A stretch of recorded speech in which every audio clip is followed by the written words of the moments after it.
I'm Norma Walton, and today I'm discussing 5 things to do in Sudbury for my travel blog. We had the pleasure of heading up to Sudbury this summer.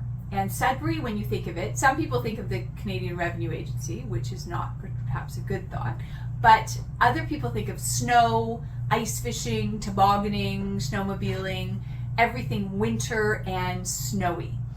When you go in the summer though, it's a totally different vibe.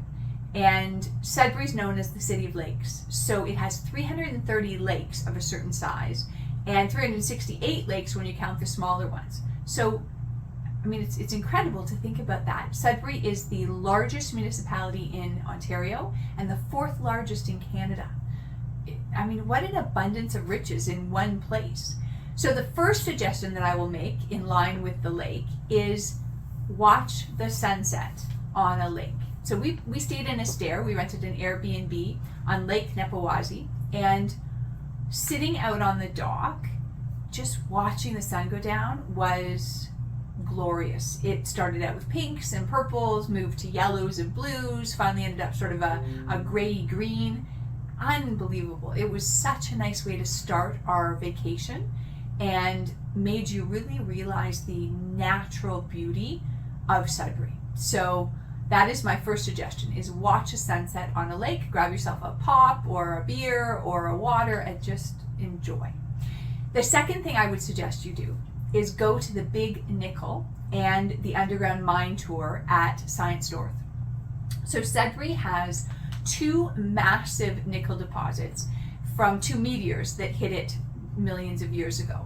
And those 2 nickel deposits have been, basically pushing Sudbury as a town forward since they were found in 1888. So there's been nickel mining in Sudbury since 1888. The Big Nickel was erected in 1964 to commemorate Canada's 100th anniversary. It's 27,000 pounds, and it is, when you look at it, it's iconic. You think of Sudbury. But the other thing that's great about being there is Science North has this mine tour. So you go down 22 meters, 70 feet underground, and all of a sudden it's damp and dank and dark, and you realize what working in a mine is like and what miners deal with on a day-to-day basis. And it sort of catalogs the experience from 1888 through to present day. So would strongly recommend the mine tour and seeing the Big Nickel. The other thing about Science North in that location is it has all sorts of rocks. So if you or your children love to look at different types of rocks, like amethyst and jade and all different minerals and gems and rocks, it has a phenomenal display of all types of minerals and rocks. My girls, particularly my little one, was enthralled by it.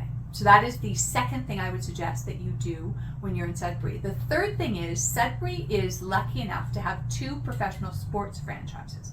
It has the Sudbury Wolves, which is an OHL team, and it has the Sudbury Five, which is a Canadian Basketball Association team. So the Wolves have been playing, one form or other of Wolves have been playing in Sudbury since after World War II for hockey.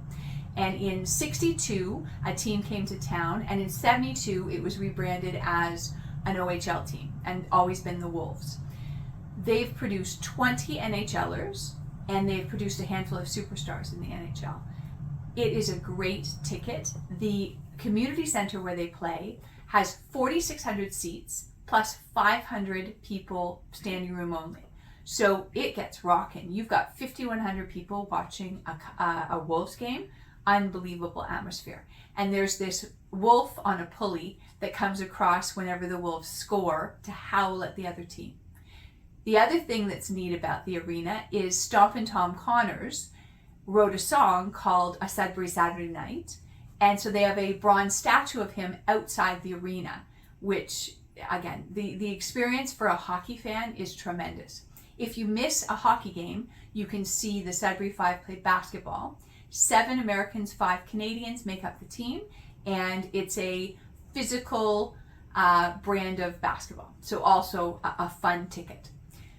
That is the third thing I would suggest you do when you're in Sudbury. The fourth thing I would suggest you do is eat well, and I would recommend you try Rudy's Diner It is a typical ratty old diner that serves great grilled cheese, wonderful chicken parmigiana, really good Caesar salad, and all-day breakfast that'll fill you up. And for dessert, it has fried Mars bars, funnel cake, frozen yogurt. You'll leave there completely satisfied with the diner experience. The other restaurant we tried when we were there was Deluxe Burger, and I can recommend the milkshakes. So that's the fourth thing I would do when I was in Sudbury. And finally, the last thing that I would do, in keeping with it being the city of lakes, is I would spend some time on the lake. So if you're there in the summer, you hop in a canoe or a kayak. My girls and I went for, my little one and I were in a canoe, my big one was in a kayak, and it was so peaceful and beautiful. You can see the water bugs, you can see the light coming off the water, the sunlight. Just a wonderful experience. We went for a kayak and canoe trip just around the lake. The other thing you can do is swim. It was cold. We were there in May and it was cold, but you have to get in the water because it's the lake. If you're there in the winter, ice fishing, shinny, the city maintains a mile long, I think 9 mile long skating trail on Ramsey Lake. All sorts of people snowmobile, all sorts of people cross-country ski. So again, get on the lake if you are in Sudbury. It's a 3.5-hour drive from Toronto, and because of that, it's not as expensive as a lot of other destinations in the summer, and certainly not in the winter, but I found it's definitely worth the drive. Thank you for listening.